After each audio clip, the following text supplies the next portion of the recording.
লিপিকা, তুমি বাৰু ডিব্ৰুগড়লৈ যাওঁতে চেঁচা ঠাইখিনিত থকা এই মৈদামকেইটা দেখিছানে? দেখিছোঁ। হাইৱেৰ কাষতে আছে। এইকেইটানো কাৰ মৈদাম? তুমি যেনেকৈ নাজানা তেনেকৈ হয়তো বহুতেই নাজানে। আচ্ছা, কওকচোন এতিয়া। এইকেইটা আচলতে আহোম যুগৰ এসময়ৰ দুজন প্ৰভাৱশালী ৰাজবিষয়াৰ মৈদাম। তেওঁলোক সম্বন্ধত আছিলে পিতা পুত্ৰ। হয় নেকি?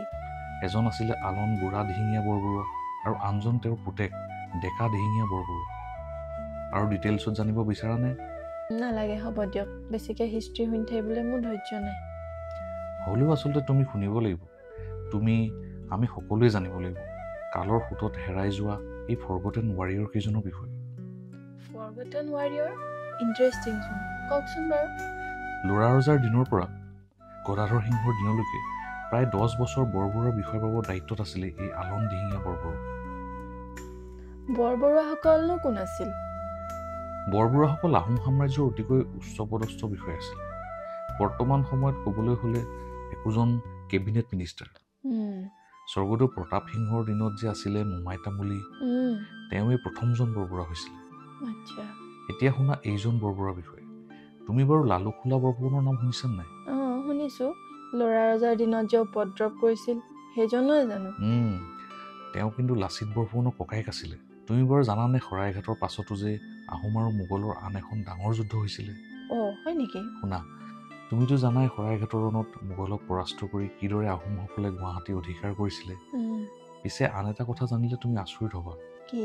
এই ক্ষমতালোভী লালুকখোলা বৰফুকনে শৰাইঘাটৰ যুদ্ধৰ প্ৰায় 7-8 বছৰ পাছত গুৱাহাটীখন বিনা চৰ্তে মোগলক পুনৰ গতাই দিছিলে।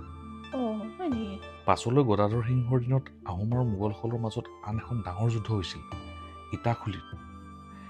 এইখন যুদ্ধত জয়লাভ কৰিহে আহোমসকলে গুৱাহাটীখন পুনৰ উদ্ধাৰ কৰিবলৈ সক্ষম হৈছিল। সেই ইটাখুলি ৰণৰ মূল নায়ক আছিলে এই আলন দিহিঙীয়া বৰবৰুৱা।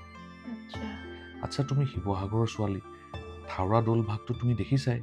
দেখিছোঁ আকৌ। থাওৰা দৌল ভাগ স্বৰ্গদেউ গদাধৰ সিংহৰ দিনত এই আলন দিহিঙীয়া বৰবৰুৱাই নিৰ্মাণ কৰিছিল। আৰু এটা কথা, বৰবৰুৱা বাগানৰ মাজতে এটি বৰপুখুৰী আছে। এই বৰপুখুৰীটো আলন দিহিঙীয়াৰ পুতেক ডেকা দিহিঙীয়া বৰবৰুৱাই খন্দা। এই ডেকা দিহিঙীয়া বৰবৰুৱা স্বৰ্গদেউ ৰুদ্ৰসিংহৰ দিনত বৰবৰুৱাৰ দায়িত্বত আছিল। কছাৰী আৰু জয়ন্তীয়া আদি বিদ্ৰোহসমূহ দমন কৰোঁতে এই ডেকা দিহিঙীয়া বৰবৰুৱাই যথেষ্ট আগভাগ লৈছিলে। এই ঐতিহাসিক বৰবৰুৱা পুখুৰীৰ কাষতে বহিছিল এখনেই হাট, যাৰ নাম আছিলে বৰবৰুৱা হাট।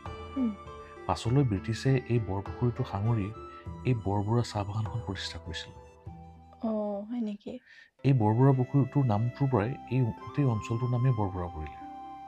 আচ্ছা, আজি গম পালা? এটা কথা সদায় মনত ৰাখিবা, জীৱনে বিচাৰে সৌন্দৰ্য আৰু সৌন্দৰ্যই বিচাৰে ঐতিহ্য। আমাৰ এই ঐতিহ্যক ভৱিষ্যত প্ৰজন্মলৈ জীয়াই ৰখাটো আমাৰেই কৰ্তব্য হয়। আজিলৈ ইমানেই, ধন্যবাদ।